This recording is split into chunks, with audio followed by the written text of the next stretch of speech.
Մեկ այլ խնդիր։ Մենք գիտենք, որ օրենսդրությամբ արգելվում է կրոնական կազմակերպությունների մասնակցությունը քարոզարշավին, բայց մենք արձանագրել ենք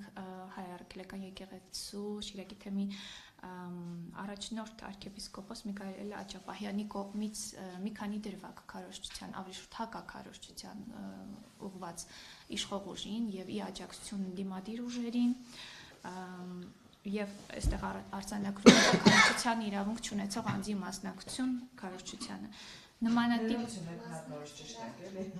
Այսինքն Միքայել Աճապահյանը մասնակցել է քարոզչության, չի մասնակցել, այլ տվել է հարցազրույցներ, որոնց ընթացքում արել է հակաքարոզչություն կամ քարոզչություն։ Իրավունք չուներ տալ։ Ոչ, օրենսգիրքը արգելում է կրոնական կազմակերպություններին իրականացնել քարոզչություն։ Իսկ քարոզչություն մեր օրենսդրության իմաստով համարում է ցանկացած գործողություն, որով դու կոչ ես անում կամ հակառակը, կոչ ես անում չքվեարկել կամ քվեարկել։ Արտասահմանյան քաղաքացիների կողմից քարոզչության դեպք եւ այս էլ հատուկ հիշատակման արժանի Մայր Հայաստան դաշինքի ուրեմն նախաձեռնությամբ տեղի ունեցող հայ-ռուսական տնտեսական համաժողովին մասնակցել է Ռուսաստանի Դաշնության խորհրդային ներկայացուցիչը, ով էլի իր սատարումը